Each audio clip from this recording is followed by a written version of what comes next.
No matter how well organized the governments of the Federation are, they cannot succeed without support, understanding, and cooperation of labor unions, organized private sector, the press, and civil society organizations. I appeal to employers and workers alike to unite in raising productivity so that everybody will have the opportunity to share in increased prosperity. The Nigerian press is the most vibrant in Africa.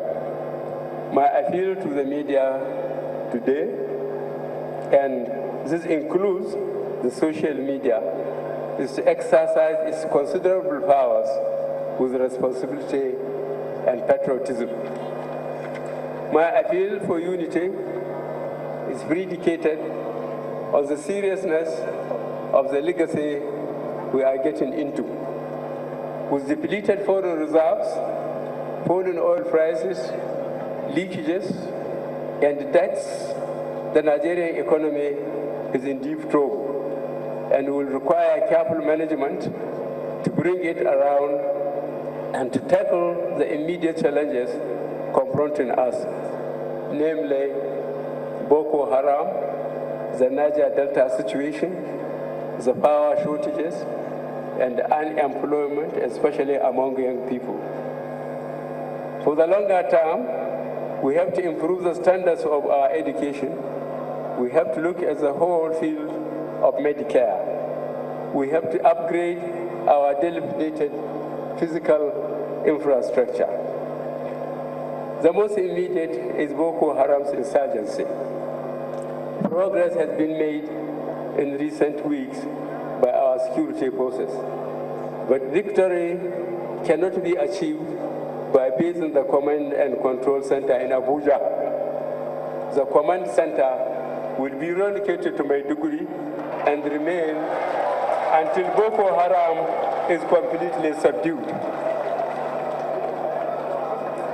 But we cannot claim to have defeated Boko Haram without rescuing the Chibok girls and all other innocent persons held hostages by the insurgents.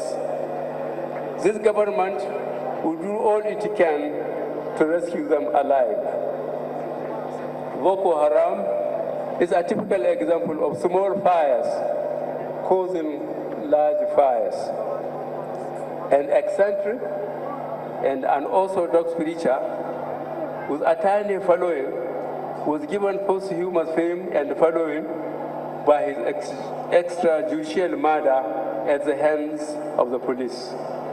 Since then, through official bungling, negligence, complacency, or collusion, Boko Haram became a terrifying force, taking tens of thousands of lives and capturing several towns and villages, covering swaths of Nigerian sovereign territory.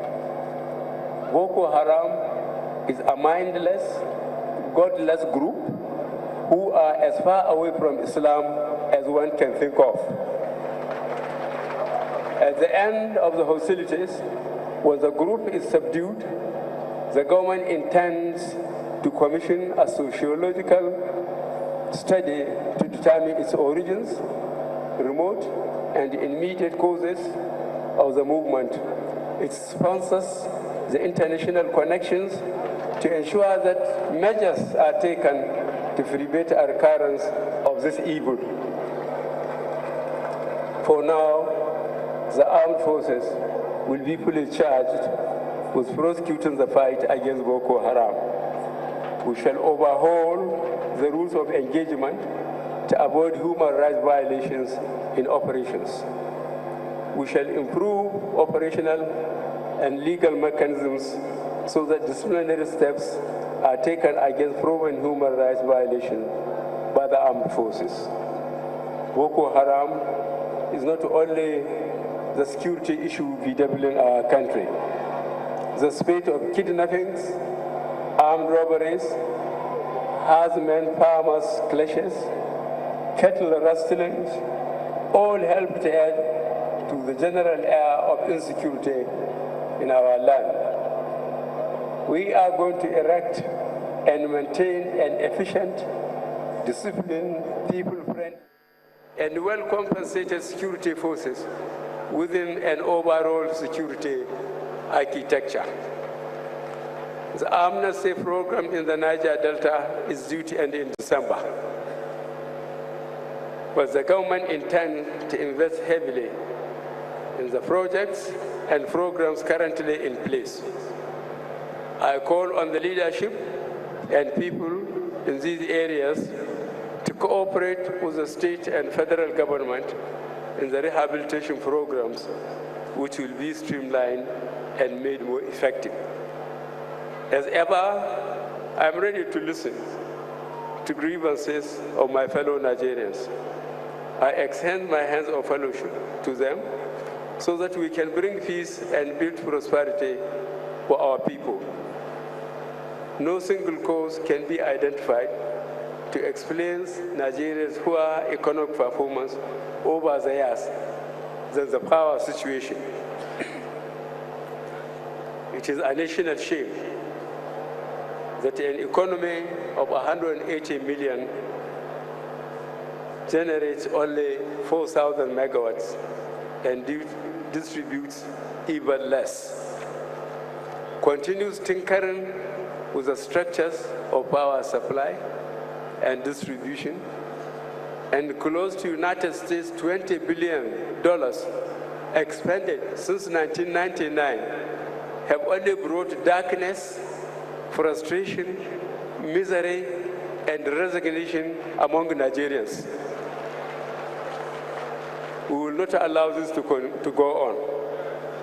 Careful studies are underway during this transition to identify the quickest, safest, and most effective way to bring light and relief to Nigerians. Unemployment, notably youth unemployment, features strongly in our party's manifesto. We intend to attack the problem frontally through revival of agriculture, solid minerals mining, as well as credits to small and medium-sized businesses to kickstart these enterprises. We shall quickly examine the best way to revive major industries and accelerate the revival and development of our railways, roads, and general infrastructure. Your Excellencies, my fellow Nigerians, I cannot recall when Nigeria enjoyed so much goodwill abroad as now. The messages I receive from East and West, from powerful and small countries, are indicative of international expectations on us. At home, the newly elected government is basking in a reservoir of goodwill and high expectations. Nigeria, therefore, has a window of opportunity to fulfill our long-standing potential of pulling ourselves together and realizing our mission as a great nation. Our situation somehow reminds one of a passage in Shakespeare's Julius Caesar, and I quote, "There's a tide in the affairs of men, which, taken at the flood, leads on to fortune. Omitted, all the voyage of their life is bound in shallows and miseries," unquote. We have an opportunity. Let us take it. Thank you.